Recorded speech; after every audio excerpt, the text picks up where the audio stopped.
और एक बड़ी खबर इस वक्त हमको मिल रही है। हिमाचल प्रदेश के चंबा में हुए मनोहर हत्याकांड मामले में गुस्साए लोगों ने आरोपी के घर को ही फूंक दिया। ये तस्वीरें देखिए आप, आरोपी के ये आप तस्वीरें देख रहे हैं। मनोहर हत्याकांड आपको याद होगा, जिसमें मनोहर के टुकड़े टुकड़े कर दिए गए थे। मुस्लिम लड़की से वो प्यार करता था।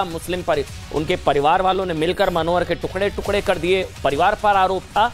और ये तस्वीरें देखिए जिसने मनोहर को मारा, आरोपी जिन पर हत्या का आरोप था, उसके घर को फूंक दिया। वहां पर लोगों में इतना ज्यादा आक्रोश, इतना ज्यादा गुस्सा कि वहां पर जो आरोपी हैं, चंबा में हालात गंभीर हैं। क्योंकि जो मनोहर हत्याकांड हुआ, खबर को समझिए, बड़ी खबर है। मनोहर हत्याकांड आपको याद होगा, ये जो घर आप जलता हुआ इस वक्त देख रहे हैं, ये तस्वीरें जो इस वक्त हम आपको दिखा रहे हैं, ये मनोहर के टुकड़े टुकड़े किए थे। मनोहर एक मुस्लिम लड़की से प्यार करता था, लेकिन मुस्लिम लड़की के परिवार वालों ने मनोहर के टुकड़े टुकड़े कर दिए थे। 8 टुकड़े किए थे, बोरी में बांधा और फिर नाले में बहा दिया था।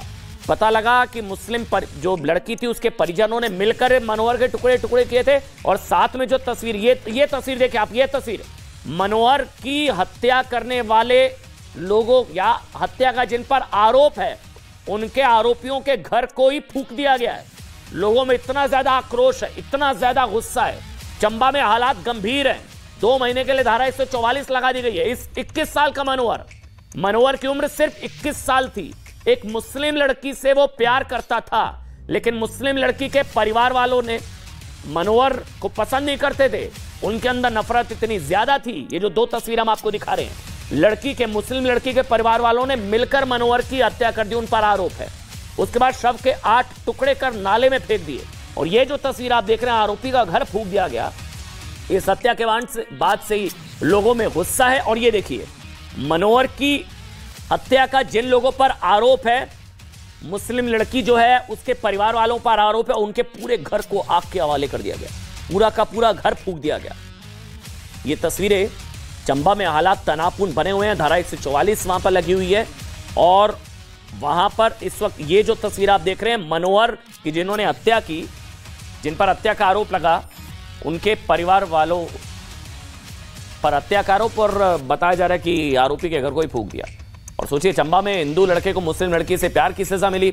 उत्तराखंड में क्या हो रहा है वो आप जानते हैं। लव जिहाद के जाल से हिंदू बेटियों को बचाने के लिए हिंदू संगठन महापंचायत करना चाहते हैं, लेकिन असद ओवैसी ने इस मामले पर तो हिंदुओं को ही आतंकवादी बता दिया।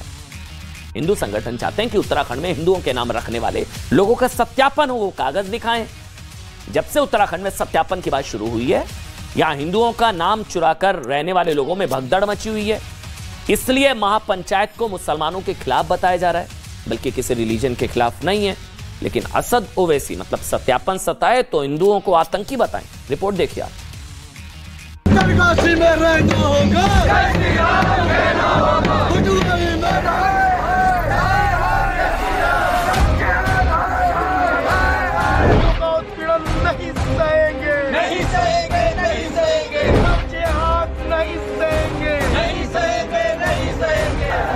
देवभूमि उत्तरकाशी उबल रही है। स्थानीय लोगों में आक्रोश है। उत्तराखंड के पुरोला में पहचान बदलकर रहने वाले लोगों के खिलाफ लगातार प्रदर्शन हो रहे हैं। जिहादियों को कहना चाहता हूं, अगर वो अपनी सलामती चाहते हैं तो अपना भी ये देवभूमि छोड़ के चले जाएं। उत्तराखंड में उन लोगों के सत्यापन मतलब पुलिस वेरिफिकेशन की मांग हो रही है, जो फर्जी हिंदू नामों से फर्जी पहचान से दुकान चला रहे हैं, कारोबार चला रहे हैं और ऐसे नकली हिंदू देवभूमि की डेमोग्राफी बदलने की असली साजिश में लगे हैं। और अब ये मांग जोर पकड़ती जा रही है कि जो कागज नहीं दिखाएंगे, उन्हें पलायन करना ही होगा। जो कि देवभूमि है, उसको दैत्य भूमि बनाने के लिए कुछ लोग प्रयासरत हैं। और पिछले कुछ वर्षों में परिस्थितियां ऐसी हो गई कि वहाँ का जो लोकल समुदाय है, वो उनका जीना हराम कर दिया इन लोगों ने। जिहादी तत्व कभी भी किसी भी बेटी को उठा के ले जाते हैं, किसी भी महिला के साथ बलात्कार करते हैं, किसी भी महिला का अपहरण कर लेते हैं, कहीं भी धर्मांतरण की घटना हो जाती है, घरों में घुस करके अतिवाद मचा रहे हैं। कागज नहीं है तो इसलिए पलायन करने को मजबूर है, करना पड़ेगा भाई। सत्यापन हुआ है मैम, जिनके पास कागज नहीं थे वो लोग भाग के जा रहे हैं, तो उस पर हिंदू संगठनों का या हिंदू लोगों का कोई लेना देना नहीं है। जो यहाँ अवैध रूप से रह रहे हैं, व्यापार की आड़ में इस प्रकार के कारनामों को अंजाम दे रहे हैं, अगर वो लोग भाग रहे हैं तो उस पे हिंदू का कोई दोष नहीं है। ये तो जिहादी किस्म के जो लोग हैं उन लोगों को भड़का रहे हैं और सोशल मीडिया के माध्यम से अनाप शनाप बयानबाजी कर रहे हैं। सर्वसाधारण को सूचित किया जाता है। धारा 144 लागू है। इस पूरे मामले में पुरोला में होने वाली महापंचायत रद्द कर दी गई है। जिला प्रशासन ने पुरोला में 14 से 19 जून तक धारा 144 लगा दी है। शहर छावनी में तब्दील कर दिया गया है। प्रशासन के रोके जाने पर भी प्रदर्शनकारी महापंचायत के लिए अड़े रहे। ठीक है, वो बिजनेस कर रहे हैं, बड़गोड़ नहीं करेंगे, देहरादून करेंगे। ठीक है, हमारे व्यापारी नेता के द्वारा इस पर कहीं कोई बात नहीं आई और मैं शासन, प्रशासन और सरकार से ये निवेदन करना चाहता हूँ कि जो संगठन है ये हमें अपनी माँ बहन की इज्जत के लिए उनके साथ जो दुर्दशा की जाती है उसके लिए ऐसे हिंदू संगठन खड़ा हुआ है, जिसका सानिध्य हमारे महाराज जी को मिला है। उत्तराखंड में जैसे ही सत्यापन करने की बात सामने आई, इसे मुस्लिमों पर अत्याचार और पलायन जैसे शब्दों के साथ कवर फायर देने की कोशिश की और फर्जी नाम से रहने वाले लोगों के बचाव के लिए नेताओं ने हिंदुओं पर टारगेट करना शुरू कर दिया। इसके लिए AIMIM चीफ असदुद्दीन ओवैसी का ये ट्वीट देखना जरूरी है, जिसमें सुनियोजित तरीके से मुस्लिमों को पीड़ित बताया जा रहा है और हिंदुओं को आतंकी बताने की साजिश शुरू हो रही है। ओवैसी ने ट्वीट कर कहा है कि भागवत का कहना है कि मुसलमान दुनिया में सबसे सुरक्षित भारत में है। भागवत को उत्तरकाशी जाकर ये बात कहनी चाहिए। सच तो यही है कि भारत का मुसलमान हिंसक हिंदुत्ववादियों के आतंक से अकेले जूझ रहा है। एक सोची समझी साजिश के तहत मुसलमानों को निशाना बनाया जा रहा है। भाजपा और संघ परिवार के लोग इस षड्यंत्र में पूरी तरह शामिल हैं। जो संविधान में है उसको नकारा नहीं जा सकता, उसका नजरअंदाज नहीं हो सकता। तो इसको कहीं ना कहीं धर्म से जोड़ के वो संवैधानिक सोच और संविधान के विरुद्ध बोल रहे हैं। कोई भी व्यक्ति अगर बाहर से आता है उसका वेरिफिकेशन होना बहुत जरूरी है। जिस प्रकार से कुछ ताकतें उत्तराखंड जैसे शांत प्रदेश को स्थिर करना चाहती हैं, क्योंकि हमारे मुख्यमंत्री जी ने लैंड जिहाद के खिलाफ एक अभियान चलाया है,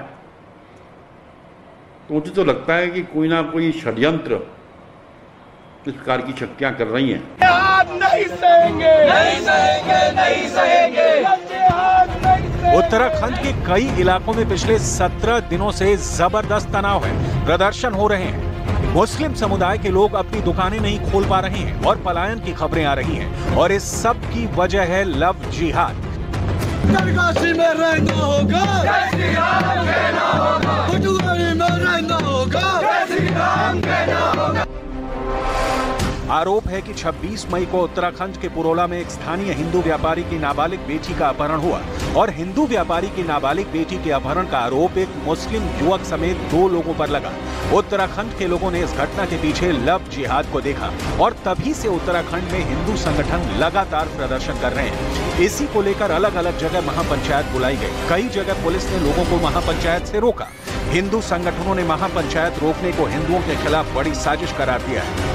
लोगों का कहना है कि संदिग्धों के कड़ाई से सत्यापन होने से लव जिहादियों की पहचान होगी और उत्तराखंड में तेजी से बदलती डेमोग्राफी पर भी रोक लगेगी। लेकिन महापंचायत को जिस तरह से रोका जा रहा है उससे कागज नहीं दिखाने वालों को संरक्षण दिया जा रहा है। देश किसी के बाप का नहीं है, सबका है। 15 जून तक बाहर चले जाएं, ये बिल्कुल गैर कानूनी है, ये गलत है और हमारा जो संविधान है कॉन्स्टिट्यूशन ऑफ इंडिया उसके खिलाफ है। इसलिए वो नहीं निकाल सकते, ना हम वहाँ के मुसलमानों को निकलने देंगे। किसी एक आदमी की सजा पूरी सोसाइटी को नहीं होनी चाहिए। पहली बार कानून और लॉ एंड ऑर्डर को मेंटेन करना गवर्नमेंटों का और एजेंसियों का काम है। उनको अपने काम को पूरी ताकत के साथ और ईमानदारी के साथ निभाना चाहिए। अगर निभाने में फेल होते हैं तो ये देश का फेलियर है, बहुत बड़ा फेलियर होगा।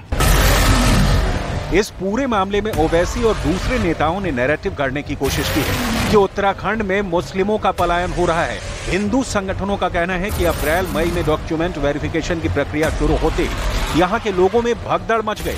लेकिन अब जो माहौल बन रहा है उससे लगता है कि जिनके पास डॉक्यूमेंट प्रूफ नहीं है उनका जाना तय है।